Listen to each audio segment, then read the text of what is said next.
जय श्री राम। आप सभी का जीवन मंगलमय हो। सभी की इच्छा यानी हर एक की इच्छा, हरि की इच्छा पूर्ण हो। जीवन जीने की जरूरत क्या है, क्यों लोग जीना चाहते हैं और जीने के लिए जरूरत किसकी है, इस प्रश्न का समाधान उत्तर चाहिए तो भारत की संस्कार संस्कृति सनातन धर्म जो सत्य की परंपराएं हैं,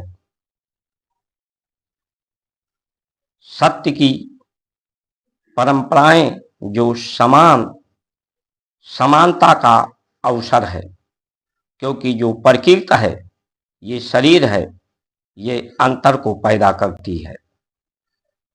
अंतर को अनुभव किया जा सकता है। एक ही माता पिता के अगर कई संतान हैं तो उनके रूप, रंग, गुण, शरीर की बनावट, लिखावट, शरीर का त्वचा एक दूसरे से नहीं मिलता, आंख की रेटिना नहीं मिलती, हाथ का लिखावट नहीं मिलता, अंगूठे का निशान नहीं मिलता, उनके विचार एक दूसरे से के समान नहीं होते। ये अंतर प्रकृति का है,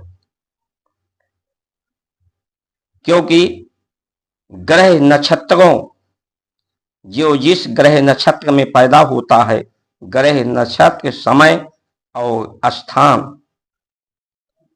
उसके अनुसार उसके गुण और दोष उसके अंदर, लक्षण उसके अंदर होते हैं। इस अंतर को सत्य, तप, दया, दान से इस अंतर को पूरा किया गया है। लेकिन ये अंतर रोटी और बेटी में ये अंतर बना रहे, ये प्रकृति की सुरक्षा, इस शरीर के लिए सुरक्षा करने का उपदेश है, क्योंकि गुण लोगों के अलग होते हैं। जब गुण से अतीत हो जाते हैं लोग, संत हो जाते हैं, साधु हो जाते हैं, गुणों को साध लेते हैं, तो उनकी पंगत भी एक होती है, उनकी संगत भी एक होती है। लेकिन जो परिवार में है, जिनके अंदर गुण है, उनकी रोटी बेटी का अंतर हो, अपने कुल वंश का ध्यान में रखते हुए, लेकिन संगत सबकी एक होनी चाहिए, समानता सबकी होनी चाहिए। जीवन की जो अवस्थाएं हैं जीने की, वो सत्य का ध्यान रहे, सत्य को ध्यान रखकर हम संगठित हों।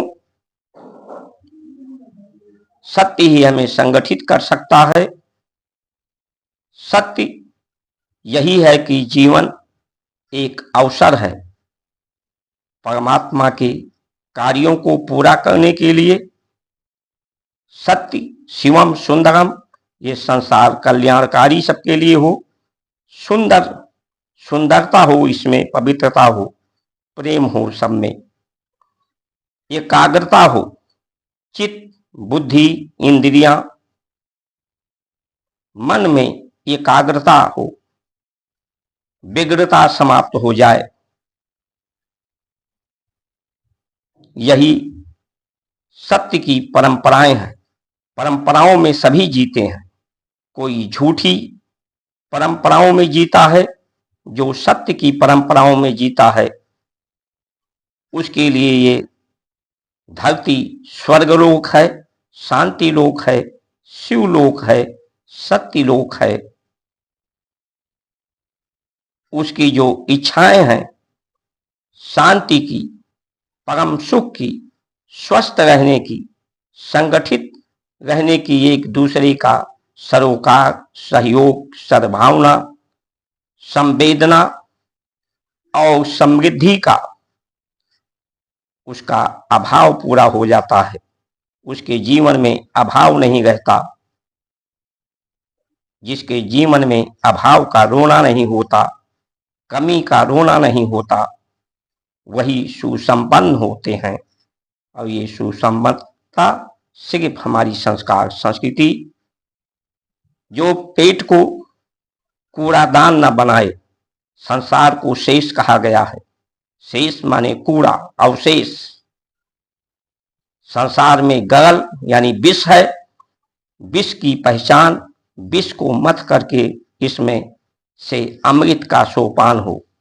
पैदा हुए हैं तो मरने के लिए नहीं, एक आदर्श, उच्च आदर्श, परम आदर्श को स्थापित करने के लिए, स्थापित करके अमरता को प्राप्त करने के लिए का संकेत, संदेश हमारे भारत की संस्कार संस्कृति का है। जो झूठी परंपराएं हैं, पशु पंछी, पेड़ पौधे या ऐसे लोग जो स्वार्थ यानी जो स्वयं का अर्थ, सुविधा के लिए, अर्थ का प्रयोग साधन के लिए करना ही जिनका उद्देश्य होता है, वो झूठी परंपराओं में जीते हैं। परंपराएं का पर्याय जो उनके बुजुर्ग करते रहे हों, उन्हीं को देख करके वो भी सीखते हैं। पशु पंछी इसी तरह से अपने जीवन की अनुभव प्राप्त करते हैं। लेकिन जो सत्य की प्रवृत्ति है, सत्य की परंपराएं जीते हैं, वो सद्गति प्राप्त करते हैं। और जो असत्य झूठ की परंपराएं में जीते हैं, उनका मरना भी झूठ, जीना भी झूठ, जन्म लेना भी झूठ। वो परतंत्र व्यवस्था में, इंद्रियों की परतंत्र, इंद्रियों के गुलामी की व्यवस्था में जी करके अपने जीवन को नष्ट करते हैं। लोग जानते हैं कि शराब पीना हानिकारक है, सिगरेट, बीड़ी और अनेक तरह के आहार जो लेते हैं, व्यसन, उनके लिए हानिकारक है। तो लोग क्यों प्रयोग करते हैं? उसका प्रमाण यही है कि इंद्रियां हमारी अज्ञान है, इन्हें ये अनैतिक है, इनमें गुलामी है, ये सत्य का, सही का पहचान नहीं कर पाती। इसलिए जो इंद्रियों के गुलाम में होते हैं, वो अनैतिक कार्य करते हैं, अनैतिक आहार लेते हैं, अनैतिक व्यवहार करते हैं। वो स्वार्थ के मार्ग में चलते हैं, परमार्थ नहीं करते। इसलिए आवश्यक है कि संसार की जो संवैधानिक पद है, वो पद इस तरह से हो कि वो परम पद प्राप्त कराने वाला हो। संसार के जो संबंधों का पद है, वो परम पद प्राप्त कराने वाला हो। शरीर के कार्य को, शरीर में इच्छाओं की पूर्ति कराने वाला हो, संतुष्ट कराने वाला हो, व्यग्रता को समाप्त करने वाला हो, बुराइयों को समाप्त करने वाला हो। हम सबको जिस तरह से संगठित होकर के आज के समय में आतंकवाद के से संघर्ष के लिए संगठित हैं, उसी तरह से सत्य को स्वीकार करने के लिए हम संगठित हों। जो जात की बात है, जात झूठा है। जात का ना वैज्ञानिक प्रमाण है कि विज्ञान उसे जात की पहचान कर सकता है, ना प्राकृतिक रूप से जात की पहचान है, ना धार्मिक आधार है जात का, ना प्राकृतिक, ना शारीरिक। तो इस जात पात की करो विदाई। बात यह है कि कोई पिछड़ा है, अति पिछड़ा है, तो जो अति पिछड़े हैं, उनका पिछड़ापन दूर होना चाहिए। लेकिन ये आरक्षण की जो प्रयोग हुआ है देश में, इससे अभी किसी का पिछड़ापन गरीबपन नहीं दूर हुआ है। इसलिए आर्थिक जनगणना हो, जो लोग आर्थिक रूप से कमजोर हैं उन्हें निःशुल्क शिक्षा दीक्षा दे करके परम पद प्राप्त कराने वाला, सत्य से जोड़ने वाला, कि उस सत्य से सबको जोड़ सकें, सत्य से सबको संगठित कर सकें, ऐसी योग्यता उनमें लाई जाए, ऐसी शिक्षा दीक्षा उन्हें निःशुल्क प्राप्त कराई जाए, उन्हें न्याय व्यवस्था निःशुल्क प्राप्त कराई जाए, उन्हें स्वास्थ्य व्यवस्था निःशुल्क प्राप्त हो, क्योंकि भारत की संस्कार संस्कृति अंतर को समाप्त करती है, समान सुअवसर देती है, ये भाग विधाता है, भाग को बनाती है, सौभाग्य अहोभाग्य को प्राप्त कराती है। और जो झूठी परंपराओं में जीते हैं वो दुर्भाग्यशाली हैं। आज इस दुर्भाग्य के कारण ही विश्व में अनेक जगह एक दूसरे का विरोध, स्वार्थ के लिए, अधिकार के लिए विरोध और लड़ाइयां हो रही हैं, विध्वंसक स्थिति पैदा हो रही है, जिससे प्रकृति का भी हानि और धरती का भी हानि, जीवन का हानि, जीवन के सुअवसर का हानि होता है। जो झूठी परंपराओं में जीते हैं उनके लिए कहा गया है, एषाम न विद्या न तपो न दानम ज्ञानम न शीलम न गुणो न धर्म ते मृत्युलोके भूभार भूता मनुष्य रूपेण मृगस चरंती। यानी जिसके अंदर सत्य नहीं है, तप दान नहीं है, उनके अंदर ज्ञान भी नहीं हो सकता, उनके जीवन में शील यानी शांति नहीं हो सकती, वो धर्म के गुण को भी वो नहीं जान पाते।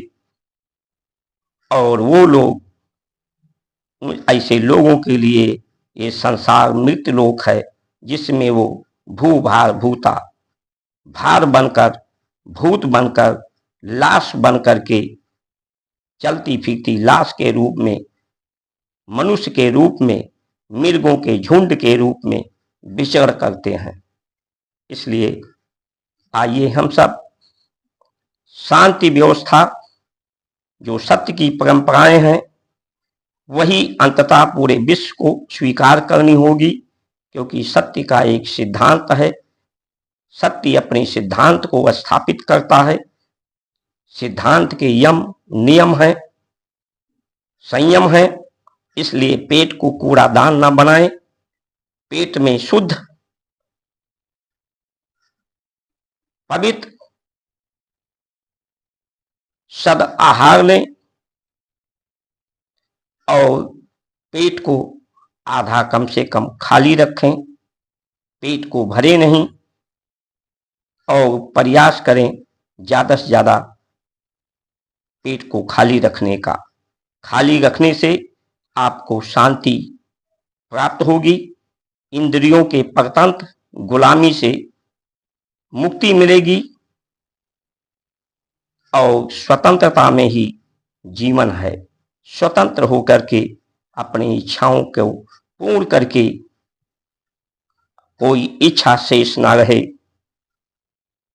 तो अनिच्छा पैदा होती है।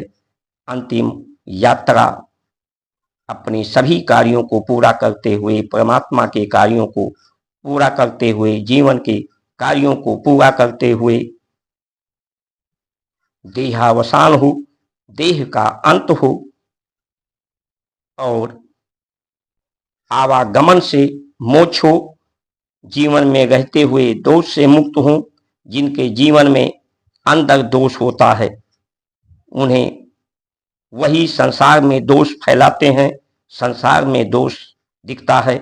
जिनके अंदर शांति होती है, शुद्धता होती है, शुद्ध बुद्धि शांति होता है, वो बाहर भी शुद्ध बुद्धि शांत स्थापित करते हैं। उन्हें संसार सुंदर और सत्य दिखाई पड़ता है। इसलिए सभी के हित के लिए, सभी के कल्याण के लिए इस वीडियो को अधिक से अधिक शेयर करें, subscribe, like, share, follow, comment करके सत्य की परंपराओं को आगे बढ़ाने में, इसके स्वीकार करने में, इससे सहमति बनाने में सहयोग करें और झूठी परंपराएं समाप्त हों, ताकि पूरे विश्व का कल्याण हो, विश्व में शांति हो, विश्व में एकजुटता हो, अनेकता में एकता हो। इन्हीं वचनों के साथ आप सभी का सुमंगल कामना करते हुए जय श्री राम।